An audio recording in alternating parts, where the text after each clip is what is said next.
우리는 인생의 길을 걷고 있습니다. 이 삶의 여정을 걸어가는 가운데 우리가 누릴 수 있는 큰 감사한 선물이 있는데요. 그것은 그 길을 함께 걸어가 줄 사람입니다. 그 사람이 배우자가 될 수도 있고 여러 사람들이 될 수 있겠지만 대표적으로 우리와 함께 걸어가는 사람을 지칭하는 말을 친구라고 할 수 있을 것입니다.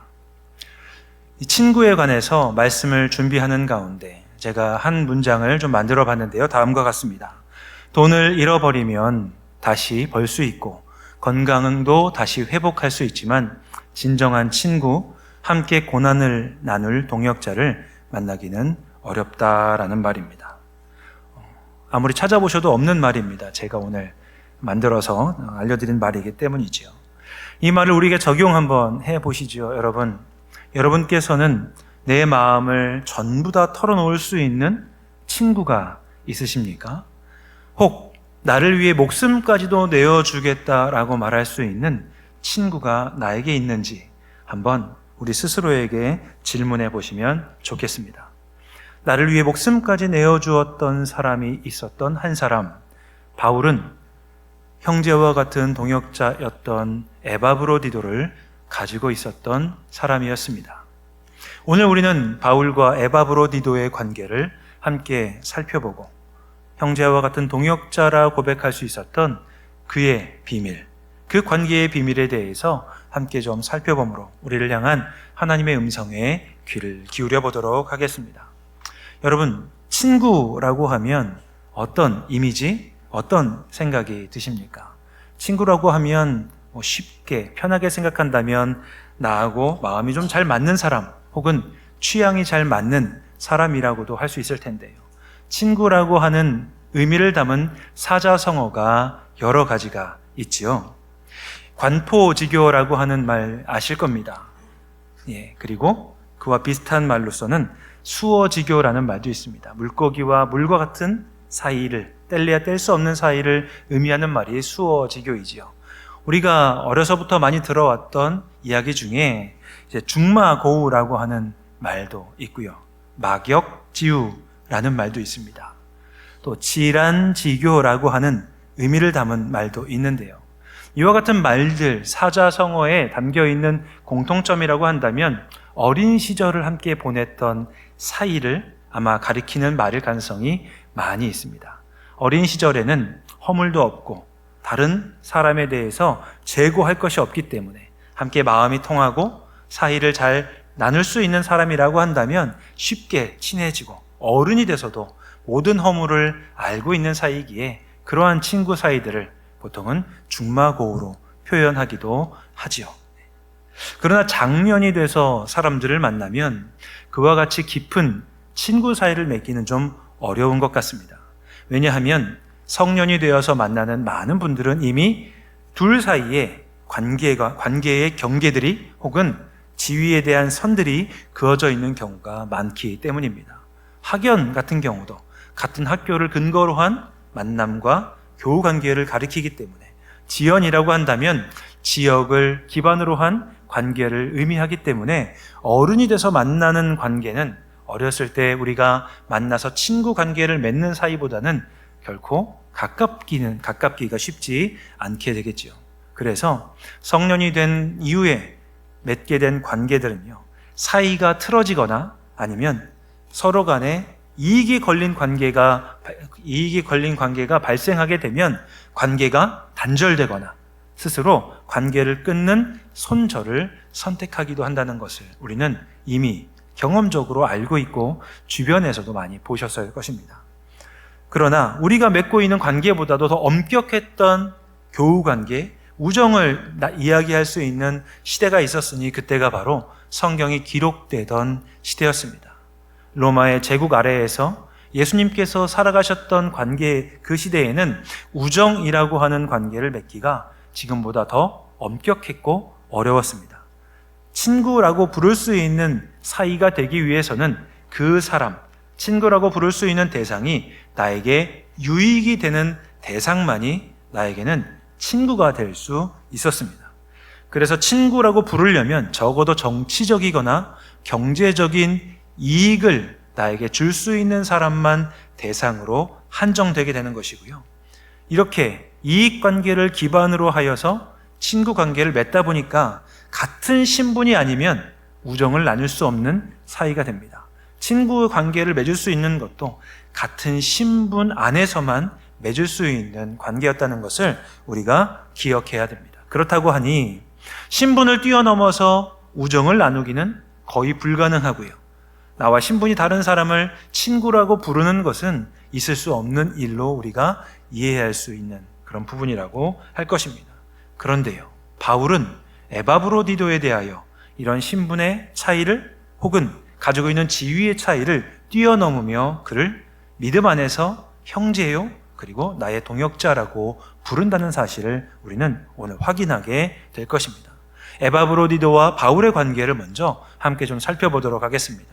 우리가 빌립보서를 계속 다루면서 이미 알고 있는 사실 가운데 하나가 에바브로디도는 빌립보 교회 공동체가 감옥에 갇힌 바울을 수발들기 위해서 그를 돕기 위해 파송한 사람이라는 사실입니다.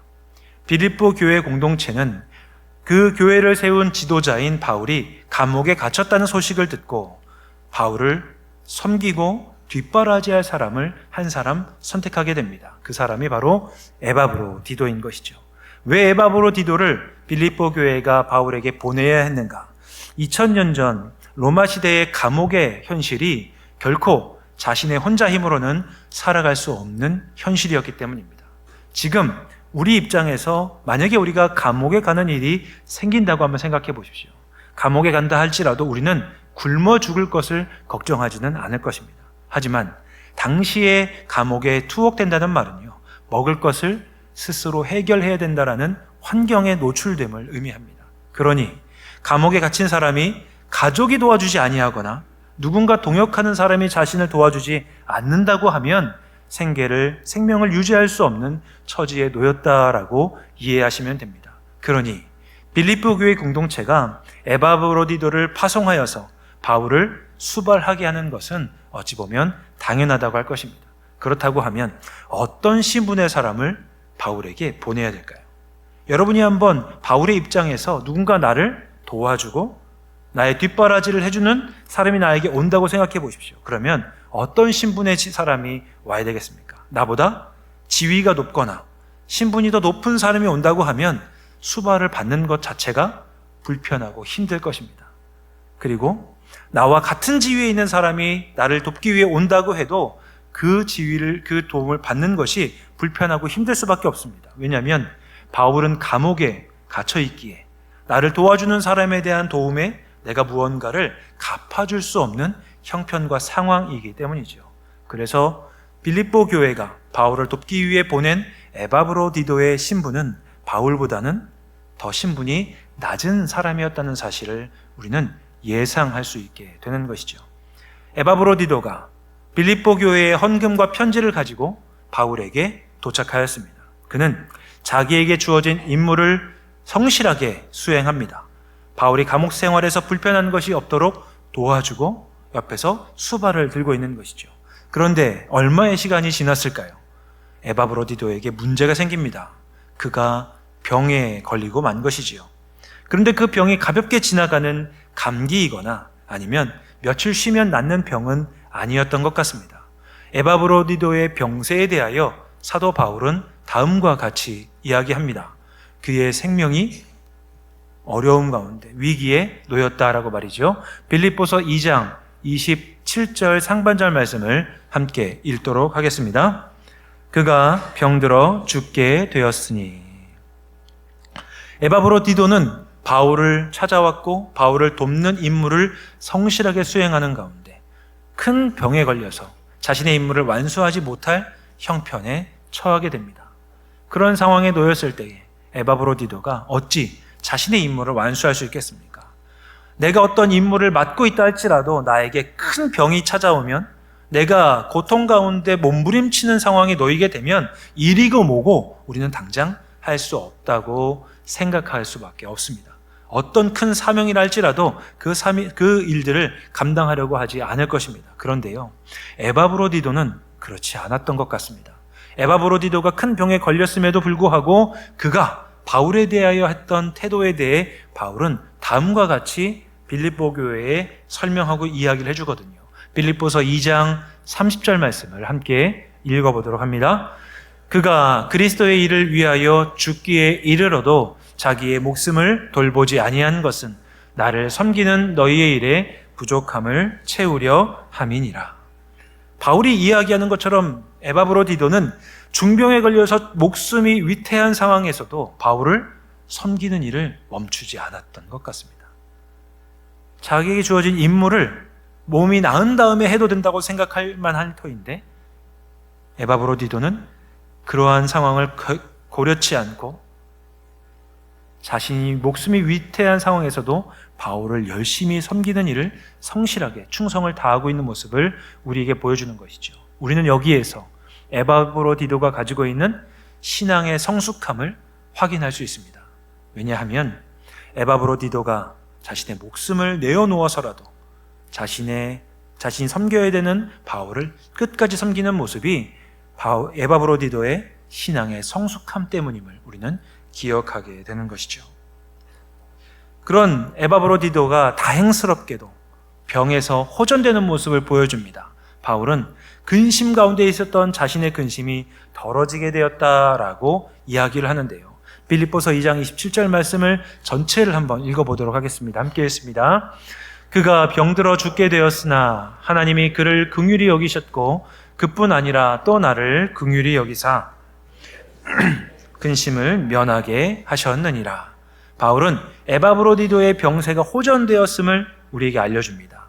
그러면 이제 바울은 병이 좀 나아지는 에바브로디도에게 다시 감옥에서의 생활을 수발들고 뒷바라지를 받으면 됩니다. 그런데요, 바울이 여기에 그치지 않고 에바브로디도를 다시 빌립보로 보내겠다라고 결정하게 되는 것이죠.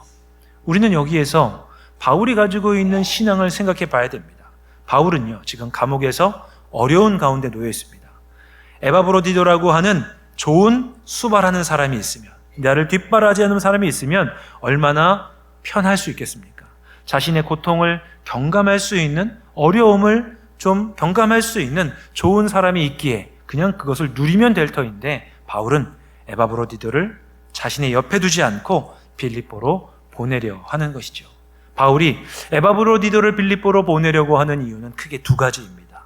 첫 번째 이유는 빌립보 교회가 지금 에바브로디도의 소식을 듣고 걱정하고 있기 때문이며, 두 번째는 빌립보 교회가 에바브로디도에 대하여 오해하고 있기 때문입니다. 이제 빌립보 교회 입장에서 한번 생각을 해보시죠. 빌립보 교회 입장에서는 바울을 수발들기 위해 한 사람을 선택해서 바울에게 보내었습니다. 그런데 그가 아프다는 소식을 들었습니다.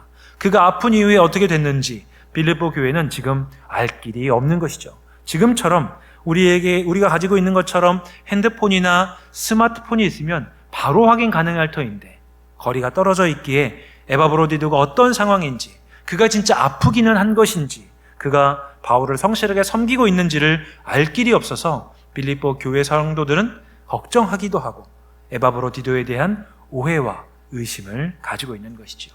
그래서 바울은 그러한 빌립보 교회의 오해와 근심을 덜어주기 위해 에바브로디도를 다시 빌립보로 급하게 보내려고 선택하고 결정합니다. 이 내용이 오늘 본문 가운데 빌립보서 2장 28절에 나와 있습니다. 빌립보서 2장 28절 말씀을 함께 읽도록 하겠습니다. 그러므로 내가 더욱 급히 그를 보낸 것은 너희로 그를 다시 보고 기뻐하게 하며 내 근심도 덜려 함이니라. 바울의 결정으로부터 우리도 바울이 가지고 있는 영적인 성숙함, 신앙의 성숙함을 엿볼 수 있습니다. 바울은 자기가 누릴 수 있는 유익을 기꺼이 포기하고 빌립보 교회의 걱정과 그 교회의 위기를 해결하기 위해 자신의 유익을 희생합니다. 그리고 에바브로디도가 받고 있는 오해를 풀어주기 위하여 자신의 삶, 자신의 유익, 자신의 편리함을 희생하며 에바브로디도를 다시 빌립보로 보내는 결정을 하고 있는 것이죠. 바울이 보여주고 있는 영적인 성숙함, 그가 이루고 있는 구원을 이루어가는 모습을 통해 바울이 자기 희생과 자기의 삶을 희생하고 있는 모습을 우리는 이 자리에서 볼 수 있습니다. 그런데 바울은 여기에 그치지 않습니다.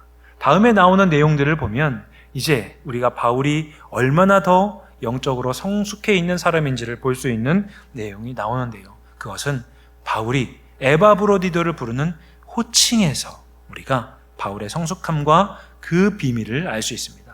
바울이 에바브로디도를 어떻게 부르는지 오늘 본문 가운데 빌립보서 2장 25절 말씀을 함께 읽겠습니다.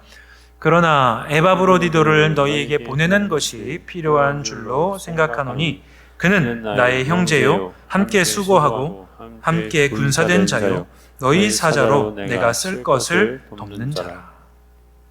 바울이요 에바브로디도를 나의 형제, 그리고 나와 함께 수고하는 자, 그리고 함께 군사된 자라고 이야기합니다.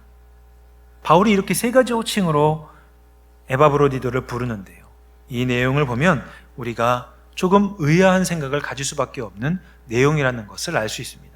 앞에서 말씀드린 것처럼 바울과 에바브로디도는 원래 친구가 될 수 없는 지위를 가지고 있습니다.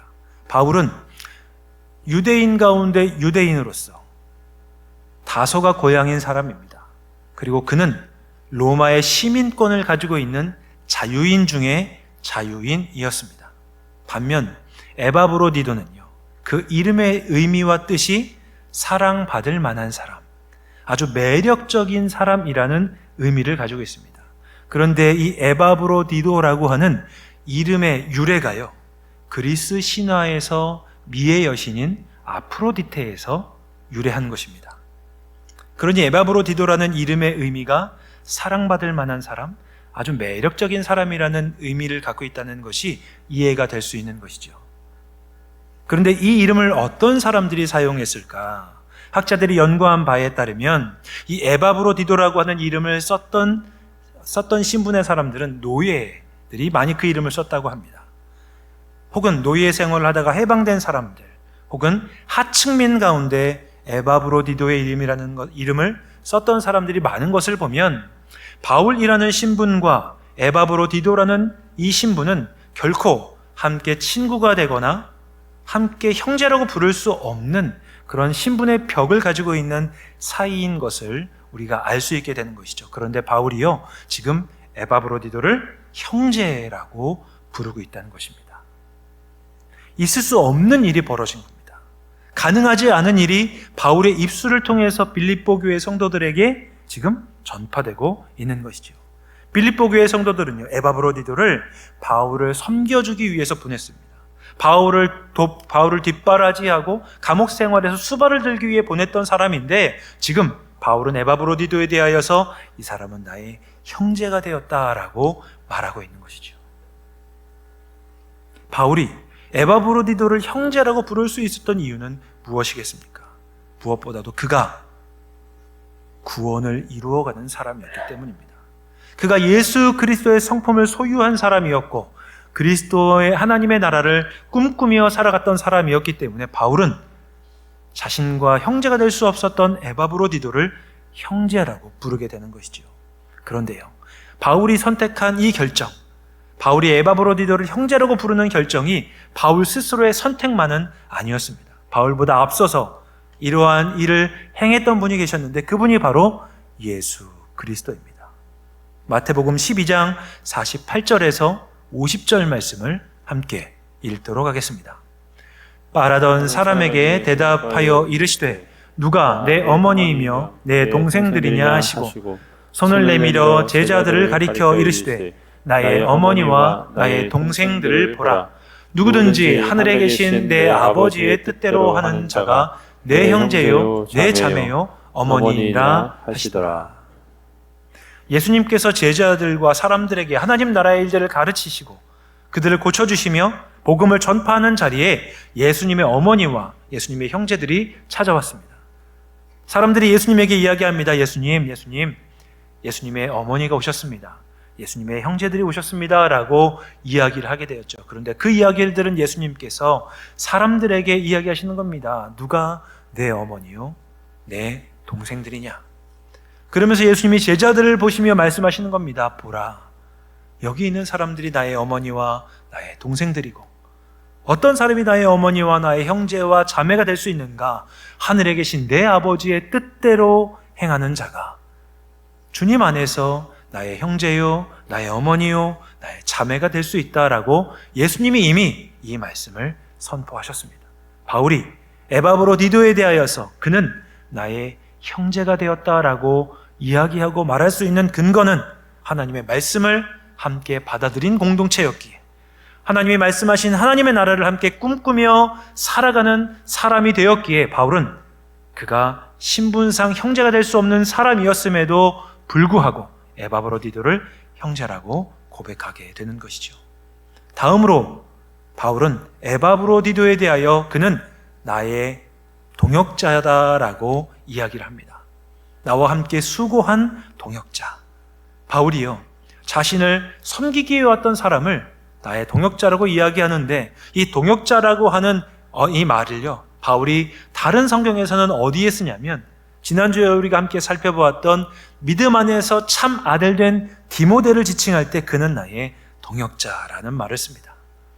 그리고 바울이 함께 사역했던 사람 가운데서도 교회의 지도자에 준하는 브리스길라와 아굴라라고 하는 사람들을 지칭할 때 그들은 나의 동역자라는 말을 씁니다. 그런데 그 말을 바울은 자기를 수발질던 에바브로디도에게 보여주고 있는 것이죠. 그를 지칭하는 말로서 사용하고 있는 것입니다. 자신과 신분상 같은 자리에 있을 수 없었던 에바브로디도를 바울은 그 신분의 벽을 허물고 사회적인 신분이라고 하는 선을 허물어서 자신의 지위까지 격상하고 있는 모습을 보여줍니다. 바울이 자신의 수발을 들던 사람을 자신의 신분으로 격상하는 이유는 무엇이겠습니까? 그가 나와 함께 형제된 자가 되었기 때문이고, 나와 함께 하나님 나라를 꿈꾸는 믿음의 동역자이기에, 나를 위해 수고하고 열심히 노력한 사람이기에 바울은 신분의 경계를 허무는 도전을 벌이고 있는 것이죠. 그래서 에바브로디도는 바울을 섬기는 자의 위치에서 바울과 함께 하나님의 나라를 위해 수고하는 동역자의 지위로 그가 올라가게 되는 지위의 격상을 맛보게 되는 것이죠. 하나님의 나라를 추구하는 교회, 하나님의 나라를 함께 세워가는 교회는 어떤 곳이 되어야겠습니까? 우리가 가지고 있는 사회적인 지위라든지 우리가 지금까지 걸어오며 살아왔던 삶의 내용들을 다 내려놓고 우리 안에 경계를 긋고 선을 그으며 우리 자신도 사람들을 나누고 분류하려고 하는 이 경계를 허무는 곳이 교회가 되어야 될 것입니다.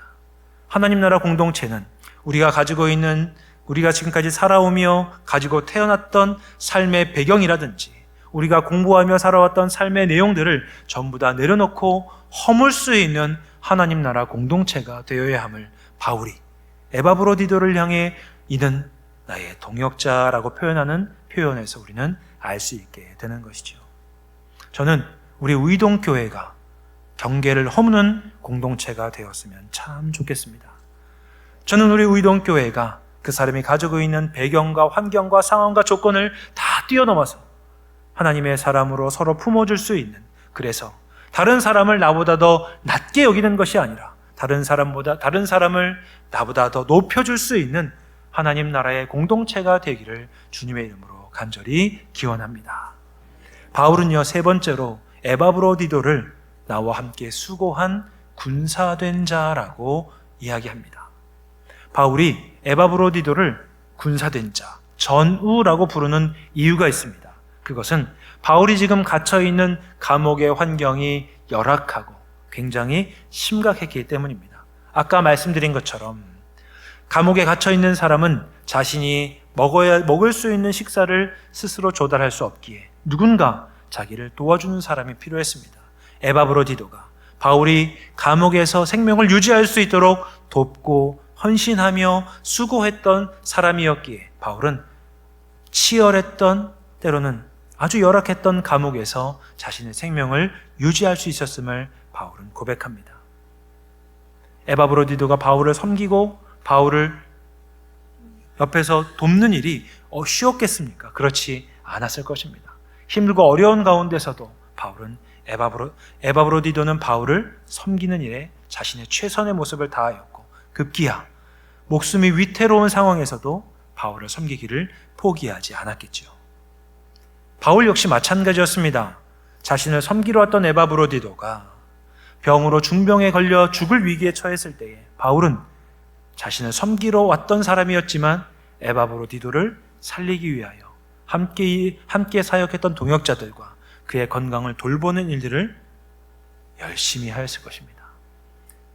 열악했던 감옥에서 매일매일이 전쟁과 같은 치열한 삶을 살아야 했던 바울이 에바브로디도를 통하여서 전쟁터와 같은 삶에서 자신의 생명을 유지하는 하루하루를 보냈던 일들이 바울과 에바브로디도에게는 이 사람은 나의 함께 싸운 전우가 되었다라고 고백하는 것은 어찌 보면 당연하다고 이야기할 수 있겠지요.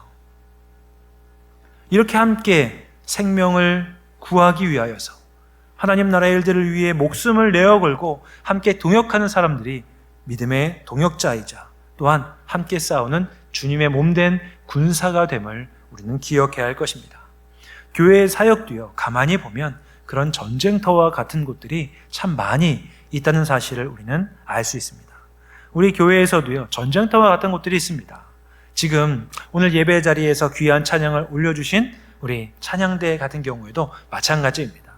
찬양대가 귀한 찬양을 함께 올려드리는 그 순간 아름답고 귀한 찬양, 우리가 듣기에 아름답고 참 좋은 찬양의 내용이지 않습니까? 그런데 제가요, 이제 함께 설교를 준비하고 기다리고 있는 목양실 바로 옆이 찬양대가 찬양을 준비하는 시간 자리이기도 합니다.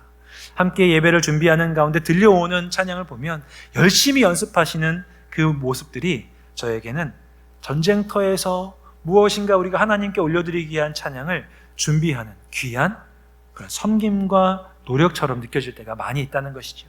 틀리지 않기 위해서 멜로디를 익혀가고 화음을 하나씩 준비해가며 준비하시는 그 모습들이 참 하나님 앞에서 함께 싸우는 군사와 같이 마음을 맞춰가는 모습들처럼 느껴질 때가 많이 있습니다. 또 우리가 직접 눈으로 볼 때에 치열한 전투의 현장도 있습니다. 우리가 함께 예배를 마치고 식당으로 올라가면 거기는 정말 전쟁터와 다를 바가 없는 것처럼 보이더라고요.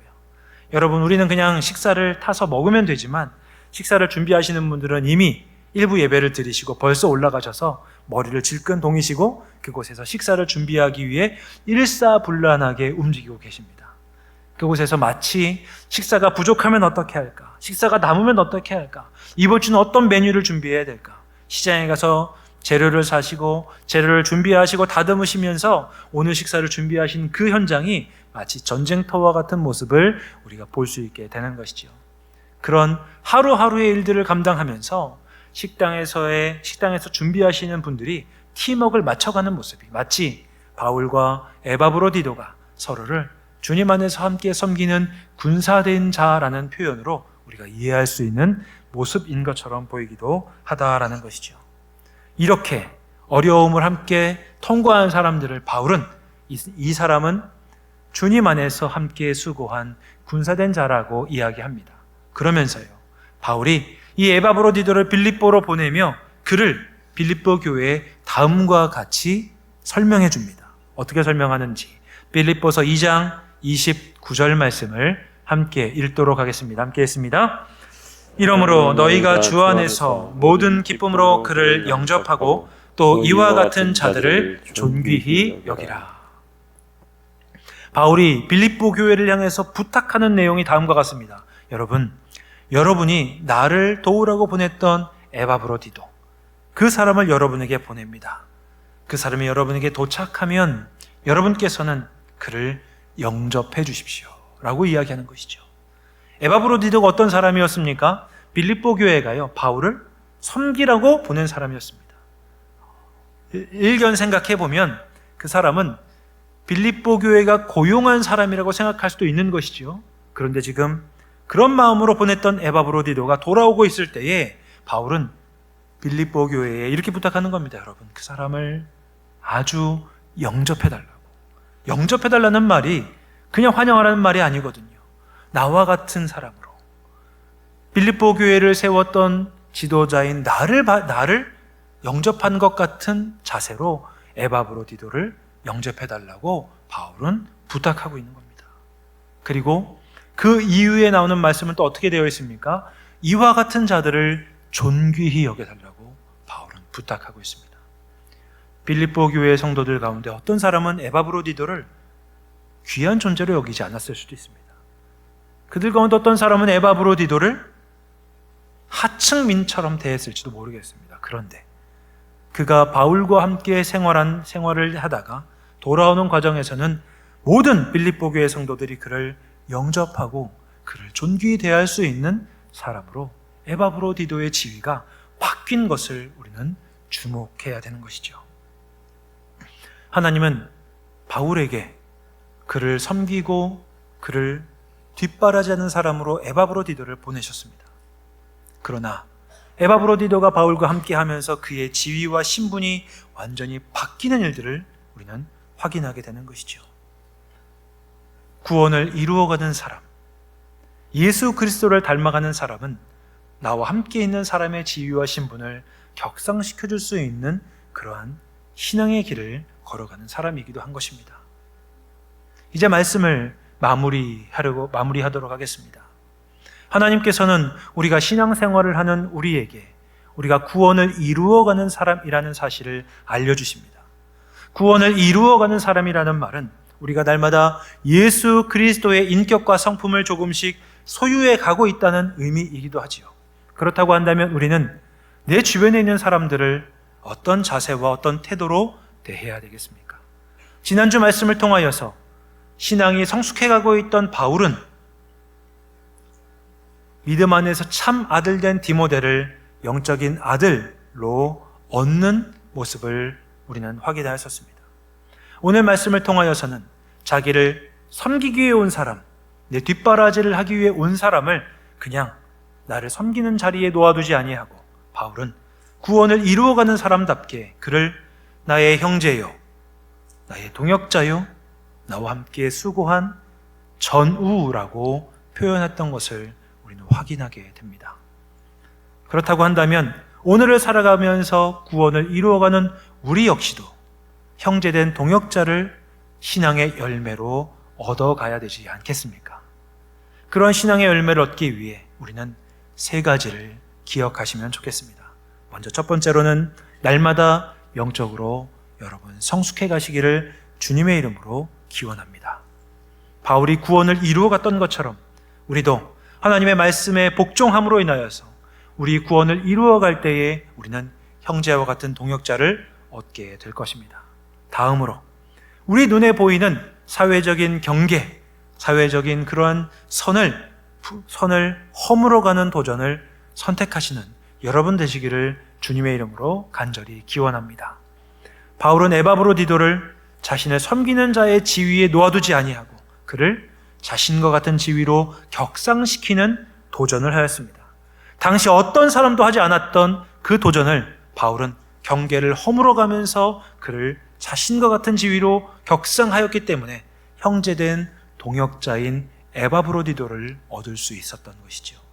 마지막으로 세 번째로는 나의 유익을 포기하는 섬김과 헌신을 선택함으로 우리는 형제된 동역자를 얻을 수 있을 것입니다. 에바브로디도는 자신의 생명을 내어놓는 선택을 하면서 바울을 섬겼기에 바울의 형제된 동역자가 될 수 있었고, 바울 역시 에바브로디도를 다시 빌립보로 보내는 자기 희생과 섬김의 선택을 하였기에 에바브로디도라고 하는 형제된 동역자를 얻을 수 있었습니다. 에바브로디도 입장에서는 자신의 피와 땀과 눈물을 쏟아부었던 대상인 바울 입장에서는 에바브로디도를 섬기고 회복하게 하면서 자신의 시간과 재물과 삶을 쏟아내었던 대상이 형제된 동역자가 되었다는 사실을 기억함으로 인하여서 이 땅에서 형제된 동역자를 얻기 위해 교회에 또한 함께 신앙생활하고 있는 분들을 위하여 우리의 시간과 삶을 함께 헌신하며 쏟아내는 그러한 섬김과 희생을 선택함으로 인해 주님 안에서 형제된 동역자를 얻으며 살아가는 모든 의동교회 교우분들 되시기를 성부와 성자와 성령의 이름으로 간절히 기원합니다.